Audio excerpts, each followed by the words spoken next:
This is the Lifestyle Builders Podcast, show 74, the ups and downs of the entrepreneurial journey with Mike and Katie Young.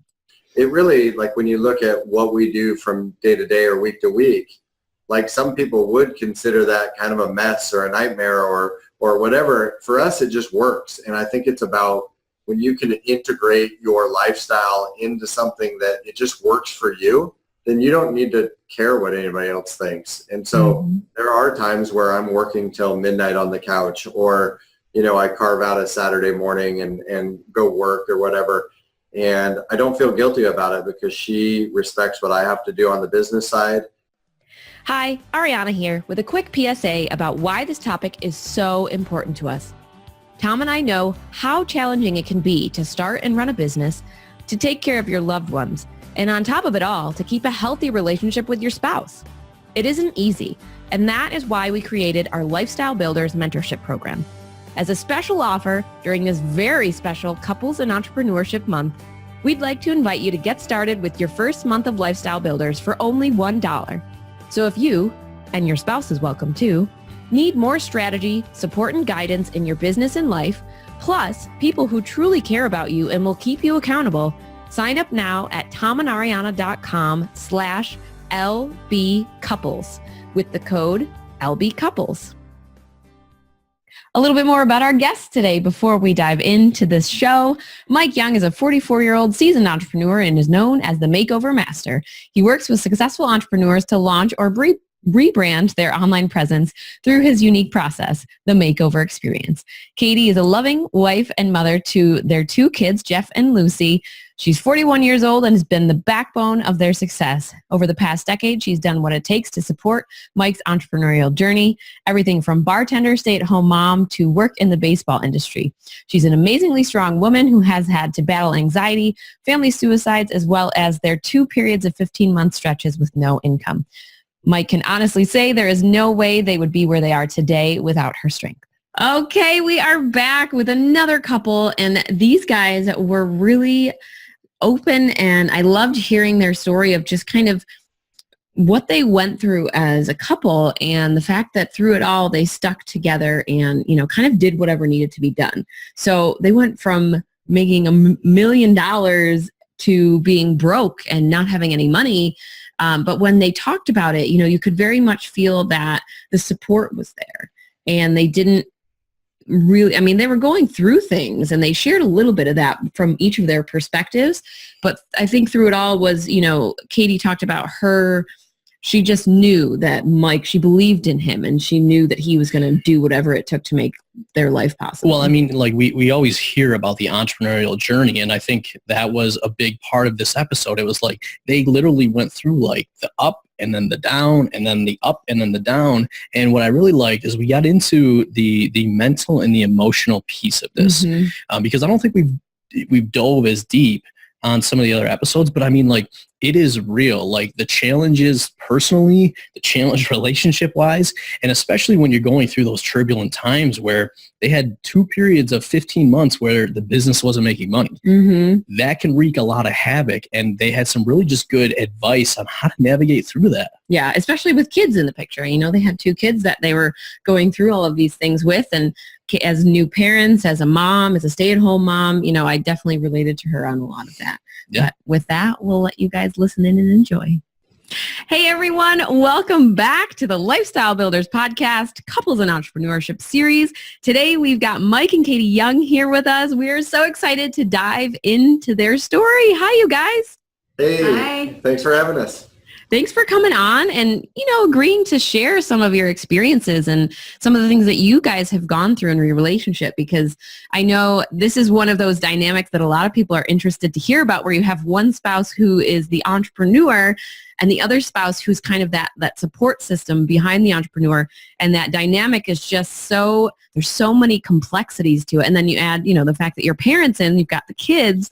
So I know that there's a lot of people who are going to want to listen into this episode and hear kind of some of what you guys have gone through in your time so far. Well, I was going to say, and Mike, you and I have talked a little bit in the past, and I think we're the entrepreneurs, right? But what we don't often get to hear is from the non-entrepreneurs and really the people behind the scenes that pull it all together. So, love talking to you, Mike, but I'm really interested in hearing Katie, kind of how you were able to navigate through some of the ups and downs that you guys have gone through over the years. Yeah, and it's one of those. It's one of those things, like you said. It's as you go through the journey, you think, man, it's really tough to be an entrepreneur. But then you get long enough in it, and you realize it's way tougher to be the spouse of an entrepreneur. Mm-hmm. Yeah. Yeah. Sure. So walk us through a little bit of your timeline, because I know from your bio, you do have a successful business right now, but in the past you had some areas in your life where, the business was kind of at a low point. When did that happen? Because you also have 2 kids that are 9 and 11. So where was all of this happening, and how old was everybody in your family at this point? Yeah, I think rewinding in 2007 and 8, I had a mortgage company I grew with 5 business partners. We grew it to 250 employees and 10 offices. And the housing crisis in the U.S. kind of got the better of us in 2008. I decided I was miserable working in my office, 60, 70, 80 hours a week. I really needed a change. I was lucky enough to come home. I still remember the day of just telling Katie, like, I just don't think I want to do this. And her response was, well, then just quit. And, I think it just takes a lot of guts on her end, to allow me to kind of go after my dreams and do something different. I literally 2 weeks later quit. I didn't have any plan I had a lot of knowledge and foundational skills at the time. I thought it was going to be easy, to be honest. I thought, hey, I had built one company up to this big. I'll just quit and do my own thing. I wanted what I would consider is the dream. I wanted no phone calls, no meetings. I wanted to work with who I want, where I want, when I want. I wanted massive amounts of automated income, all these things. And I found out in the first year how hard it was actually going to be. I started an organization geared towards financial literacy for high school students. We took on over $100,000 of investor money. And within 5 months, I'd run that into the ground, lost all the investor money, found out how difficult it was going to be to run an online business. I had between those 2 events, I had tremendous guilt and shame. I felt like I lost the mortgage company. It was my fault. I felt like I lost the investor money. It was my fault. And that kind of spiraled us for a period of time into about 15 months of really no income. And I don't know how Katie felt at the time. I just felt like it was hard and it was not working. Then I went through a period of really discovering myself again. I created over 50 different brands, which led me to a place where we did kind of well again for a while. And then as I started my current company, the Makeover Master, we went through another period, another 15-month lull with no income, because it was another launch, so to speak, of another company. And so we've had 2 periods where we've gone with no income and really had to struggle and feel what it is like to have lots and lots of money at times and no money at times. And so I think it's given us a nice perspective on things, at least. Yeah. So your first child was born in 2008, or was it the year before? 7. Okay. 2007, yeah. So you're dealing with all of this with a new infant. Yes. And actually, when Mike came home, and I could feel that for a while that he wasn't happy. And it was a big adjustment. I mean, for me too, because I had been working full time. I actually worked at his mortgage company. I did the payroll and bookkeeping. So we were working together. Well, not together, but I was there every day. And when we got married, I got another job. I was working full time, doing the same kind of work. And decided after we got pregnant and it was getting closer to delivery time, I quit, and I wanted to be a stay-at-home mom. And so that was a really big adjustment for me.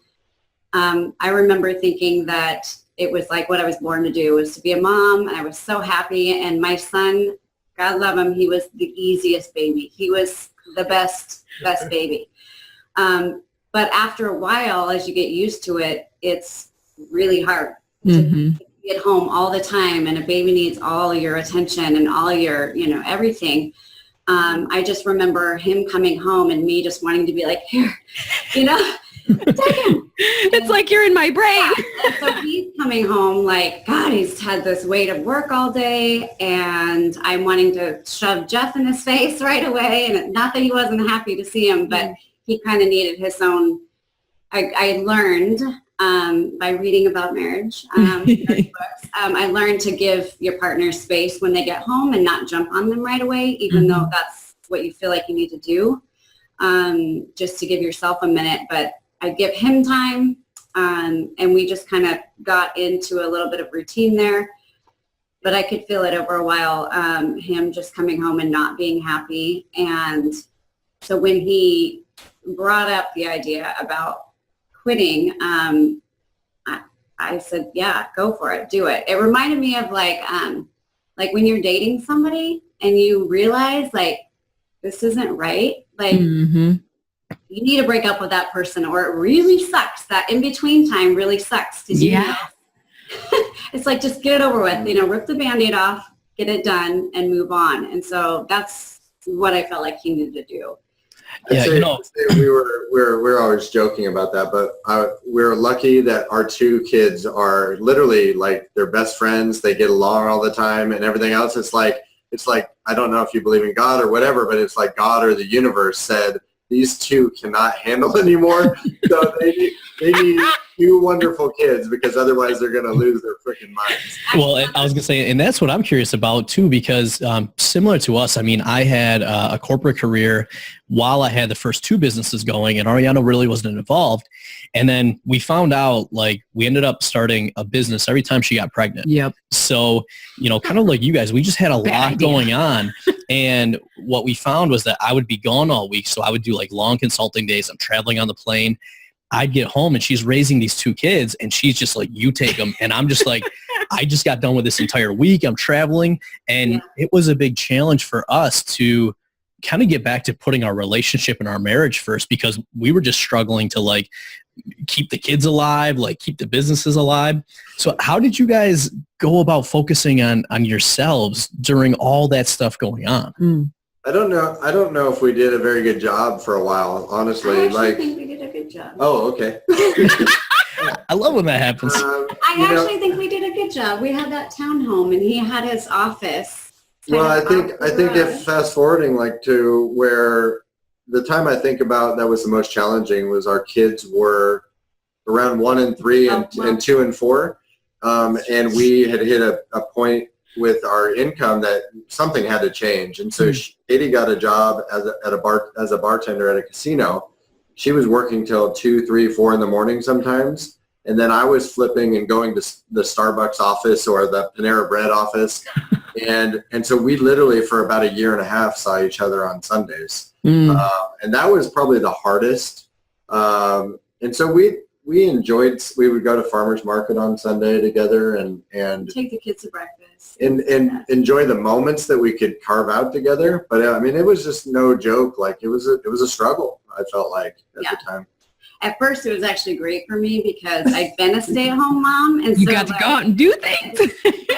When I had bartended in my 20s and been in that industry, I actually really liked the social aspect of it and just seeing people all the time. And working that job was actually a blessing in disguise because we had great benefits. It was great money. It was the time of it was a little bit. That sucked, having to flip our time schedules. But for me, for a while, it was really kind of nice because I got back out in society again a little bit. I had to put on hair and makeup, get ready, and so so get out of the sweats, get out of the pajamas. So that was kind of nice. But yeah, it was hard. I think one of the things that we've, each other. To try and answer the original question, one of the things we've done pretty well is we've always done a good job of carving out a little bit of balance where sometimes Katie just needs to go spend some time with her girlfriends, or I need to go out with a buddy and play cards or do something like that. And so we've had a good mix of like, this is family time. This is Katie only time. This is Mike and Katie only time. And so like, I feel like we've done a pretty good job over the last decade of giving each other space. So that, because I think if we're always together, it's not normal for relationships to always be there. Yeah, we've actually done some of those similar tactics where we are together 24/7 and we work together in the same businesses and we work from home. So it's like, oh crap. But we figured out we do need our own space. So we have a humongous desk in our office. We called it Mega Desk, and it's like U-shaped. We each have our own spot. I don't even work at that desk anymore because he's sitting right behind me, and we found it was so hard to function properly or to be really productive when we were sitting right next to each other. And, you know, he would have a free minute and want to talk to me. So he would turn around and like look at me until I was done doing what I was doing. And then we would chat. And it would be like 30 minutes later, we're brainstorming random things and we were supposed to be working. Or I've got things that I'm bugging him with and he's got the headphones on and he's jamming away. And he's like, no, don't bother me. I'm focused. So we just took that right out of it. And I work upstairs and he works downstairs. So we have different levels. And a lot of times, you know, we'll come up during breaks and we have each other's schedules. So we know like, oh, he's on a call. He has some free time after. So I'll go down when he gets off and we'll chat about that one thing. Or he knows like I'm on a call or I'm going to the library to work. So he'll carve out that time to chat with me. And we do our daily syncs in the morning to say, okay, well, what do you need from me? What do I need from you? What things are we working on today? So we kind of have an idea of that. And that's really helped us, I think, to keep things separate inside the same business, but also personally, you know, if I'm feeling stressed or overwhelmed or tired, I can say, I'm feeling stressed and overwhelmed and tired. And he will just say, okay, well, when do you have time to just take a quick nap today? Or do you want to go take a walk around the block? Actually, I usually just say, well, go take a nap. That's part of the benefit we get of what we've been able to build, right? But Mike, I liked what you said there about like sometimes you guys need time together. Sometimes you each need your own time. Sometimes you need family time. Mm-hmm. And like people often, they look at us like we're kind of crazy because we have like 12 different calendars and we use like Google Calendar. So we have all these different colors and people are like, oh my gosh, your schedule seems so crazy. But what we literally do is like Ariana's got a calendar and we say, what do you want to do? Well, she likes to sing in the choir. So she's got that carved out. And so we carve out personal time. Then we carve out time together. We carve out family time. And that way we make sure that we're putting all of that stuff first. Because for a while, we didn't have dates. Yep. You know, like all of our time was going maybe to the kids, but it was like, when's the last time we've just gone out and hung out like kid free?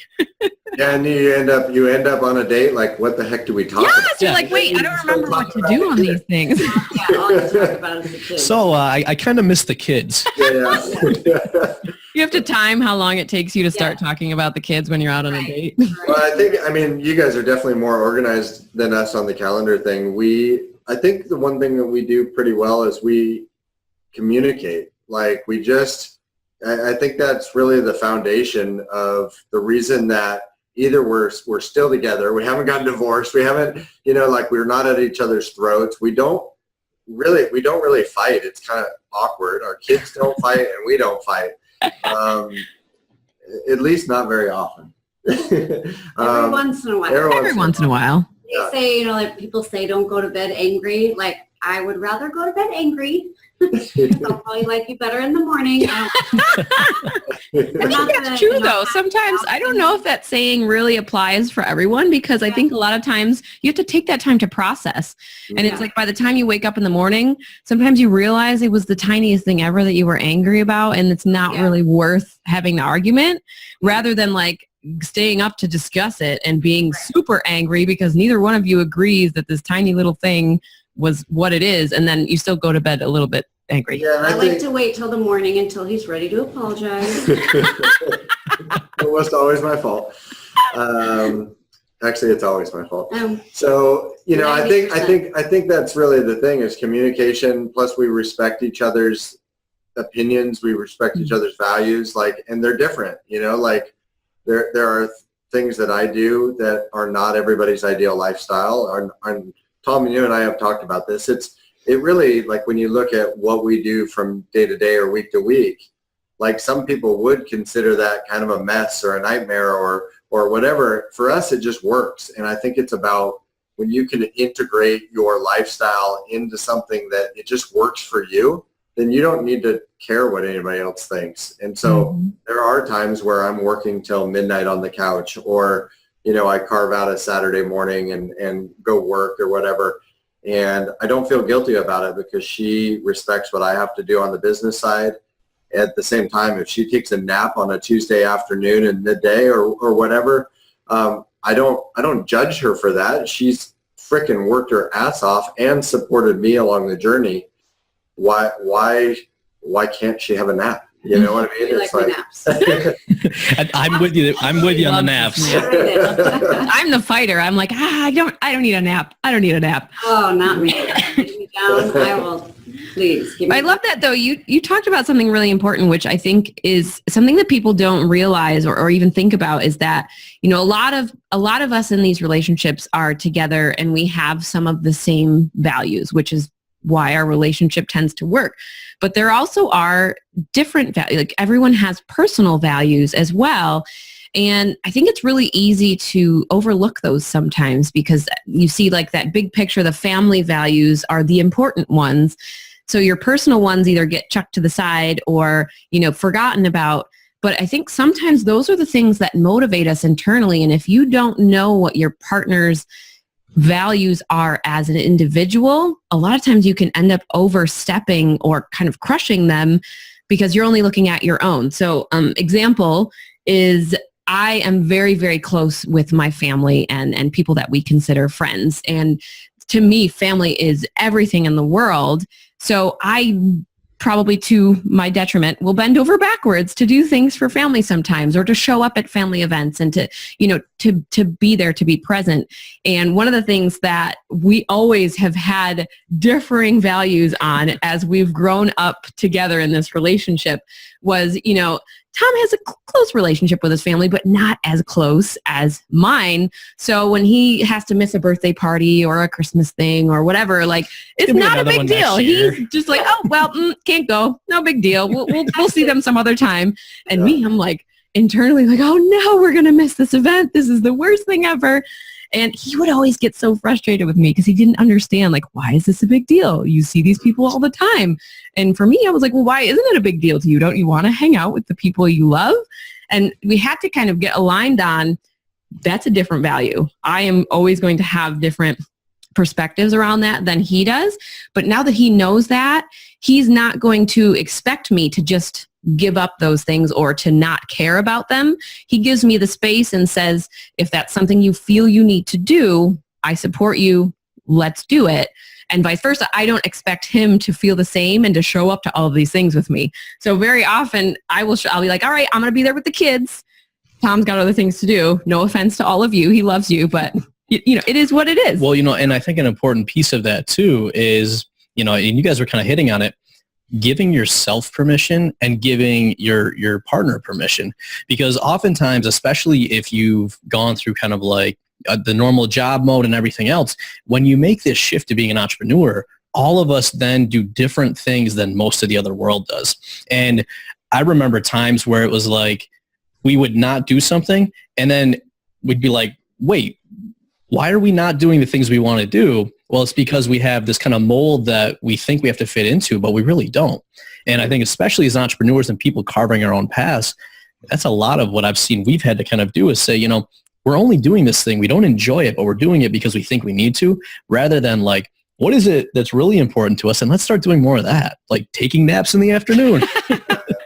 I think that's something like right from the beginning when he quit the mortgage industry and Jeff was a baby and I might even been pregnant again then, or I don't remember exactly, but I remember we took a lot of walks and put him in the stroller and took a lot of walks, and we talked about a lot of things about how we wanted to live our life, what was important to us, you know, what really mattered to us, and really never stopped that conversation. So we still do that, and it changes over time, obviously, as you grow and change together, but I feel like we got on the same page philosophically about what's more important, time or money, what's more important, family or this, and we had those conversations, and it helped build a foundation to where we don't have a lot of arguments because we know what's important to each other. And also we have very different family backgrounds. And so I think when it comes to how we want to raise our kids and stuff,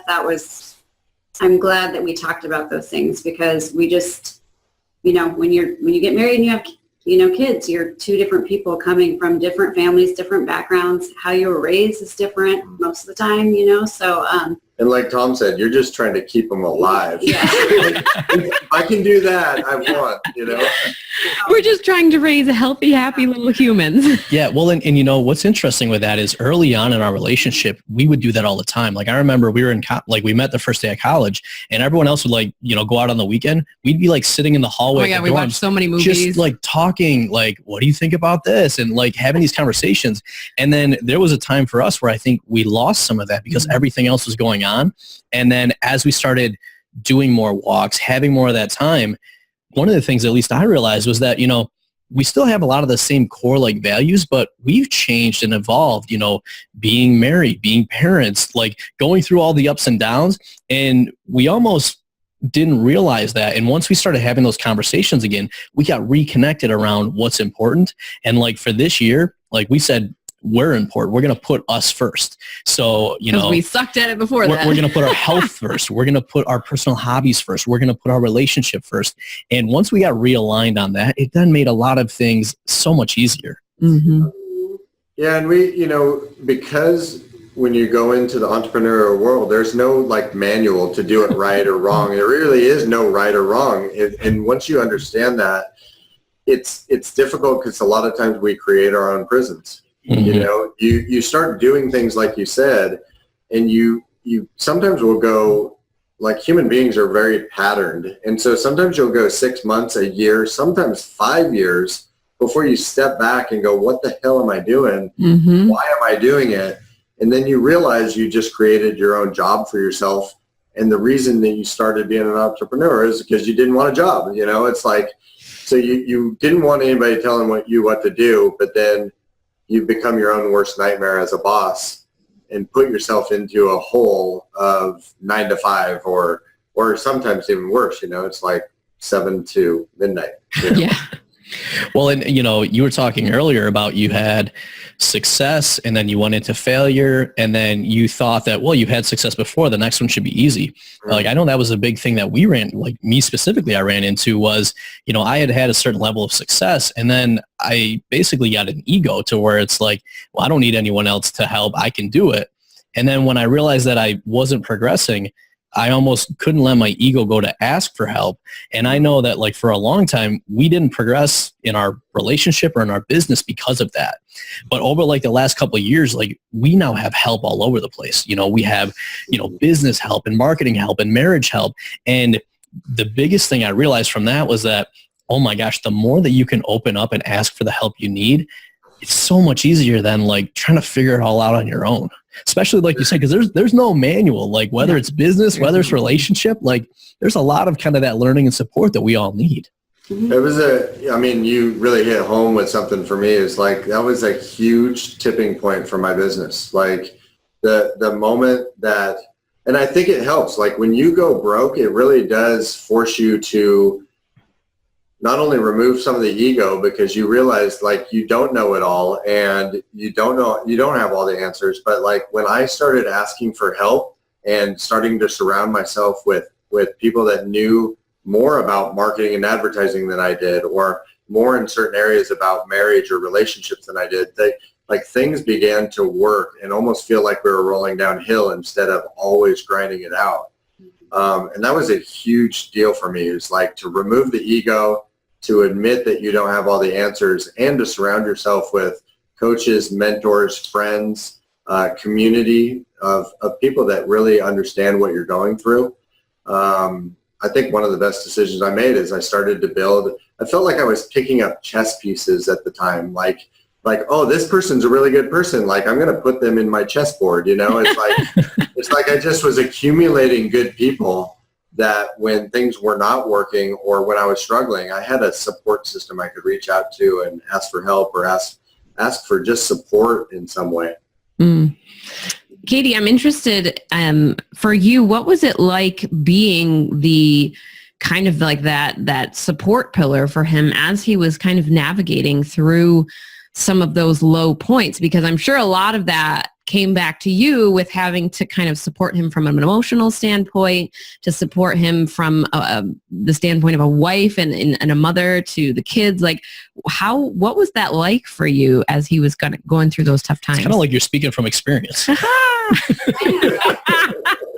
Did you find it exhausting? A little bit, yeah. Yeah. Yeah, it can be exhausting, but I mean, also exciting. It's all of that, right? I think if I didn't believe in him so much, it would be different. I know how much is in him and how much he's wanted this for so long. So I was never going to be like, you have to give this up and get a job. You know, we need money. I'm not one of those people. It's not, I was never going to be like, I'm going to divorce you if you don't get a job. You know, I can't handle this anymore. That was never a consideration for me. I can just feel how bad he wanted this. So it makes me want that for him. And, you know, houses and cars and all that stuff is not important to me. We've been there before and realized that that's not what makes us happy. Sometimes those things make life easier, but I think it's easy to support somebody when you believe in what they believe in, you know, and so I've just always believed in him. And I know how hard he works, right? I see him working his ass off. I hear about it nonstop.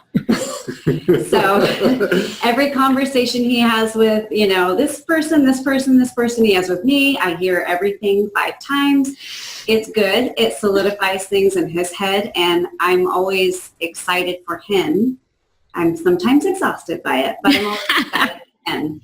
So I'd just say, like, from my perspective, like, she undersells herself. Like, she doesn't, I don't think, realize how strong she actually is. There have been moments that are really, really tough, you know, and I think maybe, and I'll let her speak to this, but I think she knew that if I had given up during those tough times, she was going to spend the next 30 or 40 years with somebody who was completely miserable, just a cranky old man that he took a bank job and a 401k, you know. But I don't know how you felt. I just know that there have been moments where I felt like it was a pivotal moment that I needed to make a decision to sometimes take a big trip or invest in a mastermind or do some things that felt uncomfortable at the times. And she, like, would just pause for a few seconds and say, go for it, or you got to go. Or she always supported me during those uncomfortable times. And those turned out to be some of the best decisions. Yeah. Well, I think, like I said, if I didn't know how hard he was working all the time, it would be different. If he just took off and it's like, well, what is he doing? I don't even know how, you know, I know how hard he's working. And how do you tell somebody no? Like, you can't have your dream. You can't work for your dream. I don't want that. I want security instead. I want all these things instead, which I might still want. It just might take us a while to get there. And I don't know. I just, you know, gave up trying to keep control of all of that because I couldn't. And it's not to say that it didn't cause me anxiety or, you know, that I didn't have feelings about it. It's certain, you know, it's definitely not easy, but I know the reasons that he was doing things that he was doing. I know the reasons that we were doing it together. And a part of it is for him. He wants our kids to see that you don't give up on your dreams and that you don't have to do what society tells you and, you know, take these certain steps. You can carve your own little path in life. And so I think that's part of it for me too, is just watching him do that, because really this is kind of, I mean, when we first started dating was really kind of the beginning of him in his I can never say that word right. Entrepreneurial journey. Yeah. That word, those two words. Yeah, that was really kind of the beginning of that. You know, he had worked in the mortgage industry for other people, and then that was kind of the start of you and, you know. I know you guys have been through this too, but like the one thing I will say is it is really fun to kind of come out the other side, so to speak, when things begin to click and things begin to work. And, you know, I think we've all had those moments where you feel like you start and you don't necessarily know how to sell, or you don't know what you're doing yet. And so you feel like this used car salesman asking everybody for business. And when you can flip it the other way and clients begin to chase you for business or ask you about stuff, and you're just being who you are, like it gets really, really good. So it's like, it's all been worth it, but it did take us almost a decade, you know? Yeah. Well, and you know, a pivotal point, I think you said, actually used the word pivotal, was that you guys had some of those moments. And, you know, what we've seen, you know, I think both ourselves and then also working with a whole bunch of other entrepreneurs, is those moments are usually when you have to make a change. And it's usually the scariest time because things haven't worked. And a lot of the people that fail, they kind of have this slow death where things aren't working, but they're afraid to make an investment, or things aren't working, but they're like, well, if I just keep doing more of this, maybe it'll work. What we've seen is that we've had a couple of those moments where it's like, you know, do we just like stop the business and go back? But it was those times where it really forced us to say, no, we know what's important, and we've just got to make a big change or do something drastically different to get us back on that right path. What he means to say is I've had those moments and he's had to ask me those questions of, do I just need to give up this whole business thing? But yeah, I think those were very pivotal moments in the history of our online business, and kind of trying to figure out what this was getting to those really low places or those dark places where you're starting to think some of these thoughts. Like the last time we had one of those conversations, I actually thought about what would happen if I said, yes, I do want you to give all of it up. And like, what would that make our lives look like? And it was like for 2 seconds. And I was like, no, I can't do that. You know, like this is obviously there are things that are showing us it is working. We just haven't quite figured it out and it hasn't clicked. As soon as it clicks, then it's like, okay, now we know we're on the right path. But I think if you don't have, and part of that is because we have each other to talk to about those things. So if you have someone who kind of understands what you're trying to do and your dreams and your hopes and what life you're trying to create, I think it's a little easier to have those really tough conversations because you know that other person knows you and knows what you want, as opposed to if your spouse doesn't really know anything about your business, or they don't know why you're trying to do the business or what results you're trying to get at the end of the road. They're not necessarily going to be a good person to have that conversation with because they don't know. They can't really relate. Whereas when we had those pivotal moments, even though I wasn't on board 100%, I knew what he was trying to do by building these. Well, I was going to say, and I think as the entrepreneur, like we always have these like grand visions, and most of us are terrible at taking all of that and putting it down and explaining why. And I know that like for us, it took a long when we time. got to those pivotal moments, and what it forced us to do was to dive deep and explore and really ask those fundamental questions of like, why are we doing this? And what's it going to look like if we go on path A or path B? And once we did that, the realization I had was that as the entrepreneur, I was doing a terrible job of explaining why. And when we then got aligned, which it sounds like you guys have had too, then it makes a lot of the other stuff so much easier because you're aligned on what you're trying to do, and it's easier to trust rather than just saying, hey, I'm going to go start this business. Wish me luck. Well, and it's that belief that you're talking about. Like you believe that he is going to do these things that he wants to do. You believe in him. You trust him. I think sometimes it can be hard for people to get to that point because each person is not bringing to the conversation what they need to be bringing. You know, the non-entrepreneurs aren't talking about the fears, the risk factors, the things that we're concerned about with what we're seeing as a really big risk, and having the entrepreneur to be able to talk us through some of those things and say, hey, what's the worst that can happen?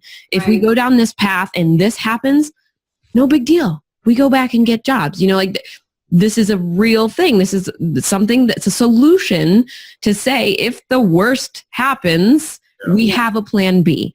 But I think if you don't have those conversations, you're just going to continue spitballing, and the other person's never going to truly understand, and the entrepreneur is just going to keep striving for the dreams, and then you've got that disconnect. When we first started this, before he quit the mortgage industry, we did have that exact conversation of what is the worst that could happen, and it actually got worse than that.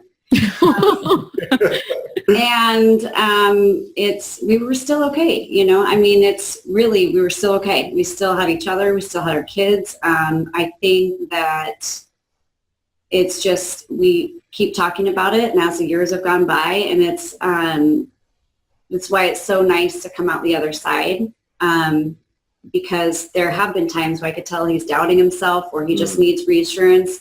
And we talk about it again, and it's, he'll get re-energized by things. And it's just, for me, I don't know, I just think it's great, to be able to see him get through everything he's been through in the 10 plus years that this has been happening. Really, 10, 11 years. Right, 12? Almost 11. 12? Oh, you guys are like us. You can't remember years. Yay! And after 10, you wait till 15, then you go on another big trip. You just say 10 plus till you hit 15. I think you hit it. Yeah. You hit it on the head, Tom. Though, like when you go to do anything and you want big change, it requires moments of feeling uncomfortable. It's if you're going to lose massive amounts of weight or work out or whatever, your muscles are going to feel sore or uncomfortable. And I always knew I was doing these things and willing to take the risks, because one of the things I'm really lucky to have had looking back is I attached the meaning of why I was doing what I was doing. You always hear these memes or see these memes and stuff where it's like, if you have a big enough why, you can make any how, or whatever the hell it says, right? And I'm like, yeah, that all sounds great, but to me, if I gave up on going after this, it meant that it was okay to show my kids it's okay to live a settled life. And that got me through a lot of crap. And what I would say is that those moments where you feel extremely uncomfortable, at the same time excited as hell, like those are the moments that you have to leap, and you have to do it. I've done it on the entrepreneurial side, and Katie's had to do it on the support side. She's had to do it in battling some anxiety that she's had. She's had to do it like physically and emotionally and everything else on things that she's had to break through. And it's the combination of us working together on those things that I think has really made it work. So yes, I'm running a business and very entrepreneurial, and I've had to break through these things, but there's no way I could have done it without her. Like there's literally no way. Like Napoleon Hill, I think in one of his books said that. He's like you end up creating essentially a joint mind, a true mastermind as a couple. You begin thinking the same thoughts. You can almost finish each other's sentences. And there's no way I could have broken through some of my barriers without her support, or without just the right encouragement at the right time. Like it would have been too devastating for me to try and do that knowing that it was killing her in some way, So yeah. We had to be on the same page. Mm-hmm. Well, I was going to say, and I'll speak to any entrepreneurs listening. I think oftentimes, especially because it's kind of like launching a rocket. There's so much momentum that's needed to get that out into the orbit that sometimes it's so all-encompassing that all we think about is ourselves. But I would just encourage you guys, if any of this is resonating with you, realize that, your spouse and the other support you have in your life, like, don't push them to the side, even if it's just small things, because it's very easy for us to get all encompassed with the business. And I've heard so many times entrepreneurs are like, yeah, but I just got to make the business work and then I'll get back to my family. And guess what? A lot of those same entrepreneurs, the business works, but they don't have a family to get back to because they neglected them. Mm-hmm. So I think it's so easy for us to fall into that. But I just want to encourage you guys to realize that, you can have it all. just make sure that you're, allocating some time to each of those. And it's going to change. Like we had an episode with a guest who was talking about like a jazz quartet, right? Oh yeah. He used the analogy of a jazz band where everyone keeps playing in the background, but there's always one instrument that's kind of got the solo in the front, and that's the priority for the moment. He talked about like life and business being kind of in the jazz band together. And there are times when life's going to be playing the solo, and there are times when the business has to be out front.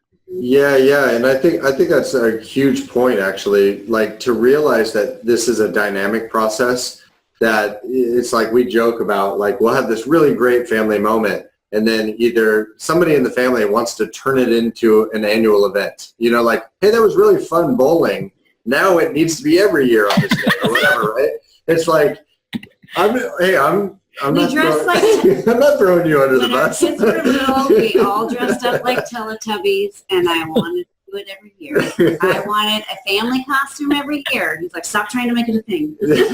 Oh, family costumes are a thing. Our daughter has been racking up ideas. First, we're going to be the Incredibles. Then we're going to be some characters from some show on Netflix that involves a rainbow and a cat. And then she changed to something else. So I feel you with the family costumes. I'm like, oh crap, I'm going to be the one making all these damn things.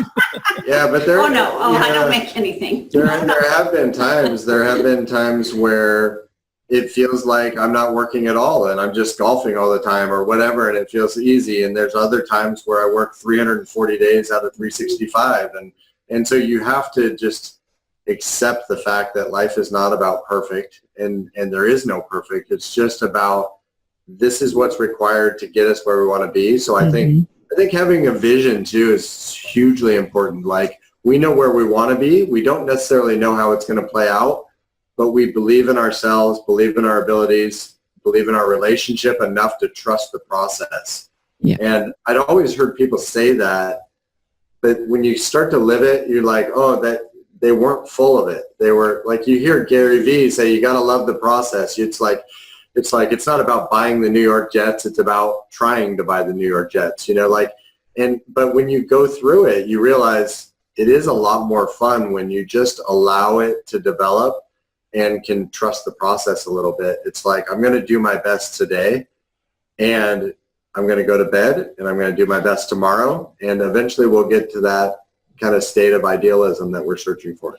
Mm-hmm. Well, I was going to say, and that's such a great point, because, we have people come to us all the time for help building their business. And the first thing that we always take them back to is asking questions about their personal life and why they want to build the business. And people are like, we didn't come to you for this. We came to you because we need business strategy. Sorry, not sorry. But what we found is that, like, Katie, you even said it earlier, sometimes you think you're going after something, and then when you finally get it, you're like, oh, that wasn't nearly as exciting as I thought it would be. But it's really that journey of going after whatever's really important. And until people figure out what that is, it's hard to embrace the process and to go through the necessary ups and downs unless you really know what it is that you're going after. And I think a lot of times what happens with these sayings is that they're very true, and they almost become like cliche.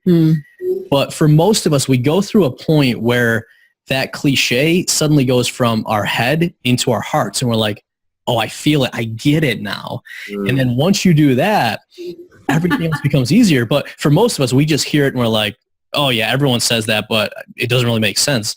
But I think we all go through our own journey, and when we hit that light bulb moment, we're like, oh, now I get what Mike was saying about why the vision is so important. Yeah. And I think too, maybe Katie can speak to this too, but like, you do it on the business front, you have to understand your strengths and your weaknesses and kind of support yourself. But we had to do that relationship wise. Like, Katie has some super crazy good strengths. I don't probably compliment her enough on them, but like, she's a very talented writer. She can think about things. She has these strengths that like we capitalize in the relationship, and I'm the guy fumbling around sometimes. It's like, where did I put my keys again? Like, it's just like, it's like I can run a business and I can't remember where I put my freaking keys. And so you have here, this guy. You have to like come Key ring right by the door. Yeah, never uses it. Yeah. I make it so easy. The guy searches. I mean, if I stacked up all the time, he's looking for his wallet. Every time. He loses it all the time, like in your pants. So sure it is. I don't know what to tell you. He thinks I'm trying to tell him what to do. I'm just helping him. I'm just trying to help. I'm just here to help. The kids know when we need help finding something, you come to mom. They're the third kid sometimes. It's fine. But it does help. It does help when you can figure out the things that, you know, each other is good at, and the weaknesses where you have to pick up the slack in certain areas. It just helps the relationship. It helps the business, and it does all kind of blend together. It becomes one thing. It's like there's no difference, with the exception of kids. Kids in school kind of force us into that Monday through Friday box a little bit. Yeah. But with the exception of that, there's no lines anymore for my business. It's you know, Monday through Friday. I don't really look at the calendar. I don't look at the weather. It's like I'm always surprised. You're like, oh, it's Wednesday. I have to look at the weather so I know what to dress the children in. Yeah. What do I put on today? Shorts or pants? I don't know. I can check the weather. Yeah. All right. I feel like we have covered, I mean, so many different areas today. And I know I love the different perspectives we've had from you guys. Is there anything that stood out to you or that you would want to leave the listeners with from kind of listening in on your story and your experiences that we talked about today? Okay. I don't know. I just say, like, you know, play to your strengths and remember that you're, you know, wherever you are in your, here it is again, journey. I can't say it.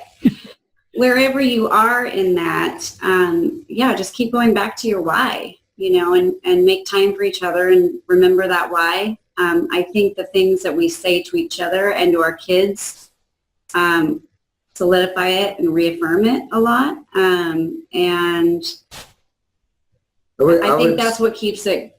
No, I just think that's what keeps it, you know, in our minds all the time of like why we're doing this. And just to remember that, you know, in a marriage, you're supposed to be supporting each other. You know, you're turning to each other, not away.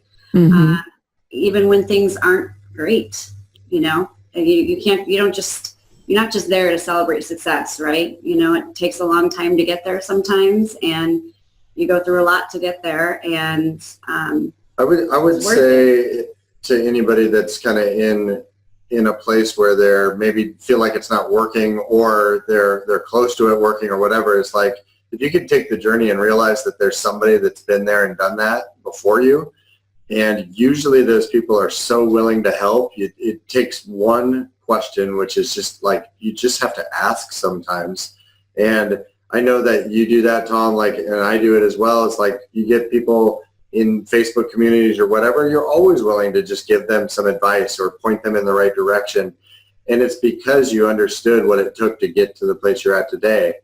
So I would just say that you can dramatically speed up your learning curve if you know where you want to go, you know why you're doing what you're doing, and then you find somebody that's already done it and just ask them for coaching, mentorship, advice, pay them any amount of money. That was what did it for me, was finally starting to just pay real mentors and coaches and mastermind groups was sped up my learning. Like what I spent 8 years grinding, beating my head against the wall, trying to figure out, I learned in less than 6 months when I just started paying experts to help me get there faster.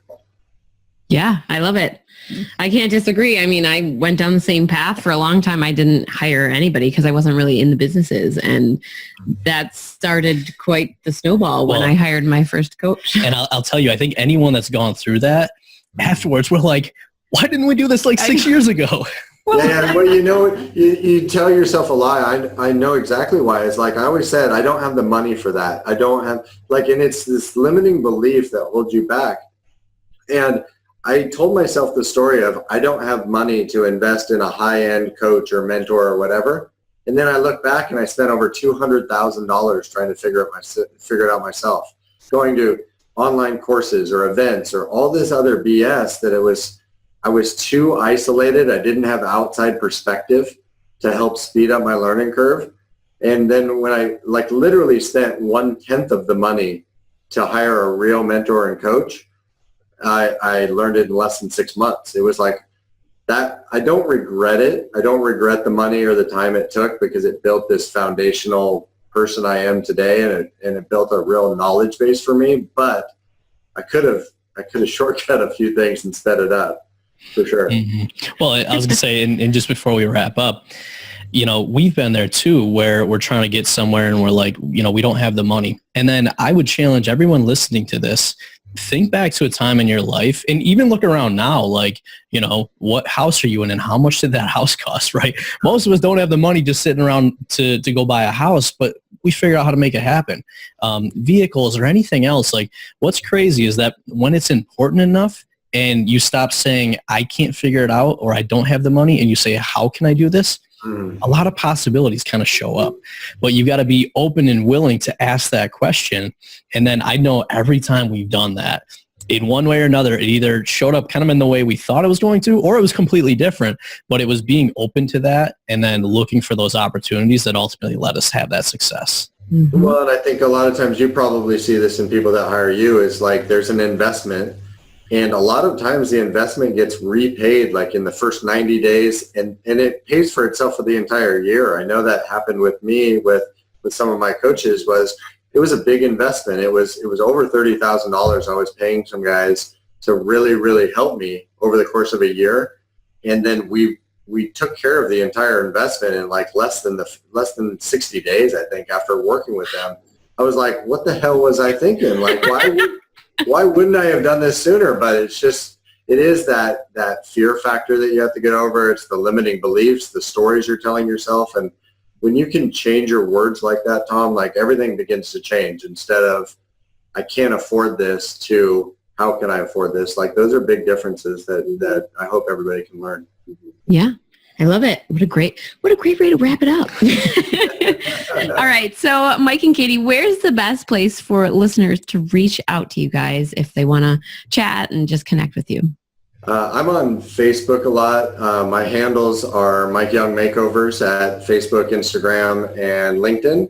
And my website is themakeovermaster.com. And I'm sure Katie's almost internally laughing just at that language, master. No, I'm not at all, believe. He is the master. Not that one thing. That one thing. Not that thing. No. You can find me through him. That is what we've pretty much had every non-entrepreneur spouse say so far on all the other episodes. I would say I'm on Facebook primarily, for sure. Yes. Awesome. All right, you guys, it's been another amazing episode with Tom and Ariana, your hosts and lifestyle builders. We want to extend a huge thank you to you, Mike and Katie, for coming on the show and just sharing all of the knowledge and experiences that you guys have gone through in your entrepreneurial journey. So thank you guys so much for coming. I had to get it out there for you, just for you. Way better. Thanks, you guys. Thanks for having us on. Having us. Absolutely. And for all the listeners, I want you guys to remember that it's your life, your business, your way. We'll see you next time. Bye. Thanks, guys. Hey, we hope you enjoyed this episode. If you know another entrepreneur who may benefit from hearing this show, we would so appreciate you being a good friend and sharing it with them. And just a reminder, as a special offer during this super special Couples in Entrepreneurship Month, we'd like to invite you to get started with your first month of Lifestyle Builders for only $1. Sign up now at tomandariana.com/LBcouples with the promo code LBcouples. Are you a Lifestyle Builders podcast fan? We'd love to hear from you. Head on over to tomandariana.com/iTunes and leave us a review.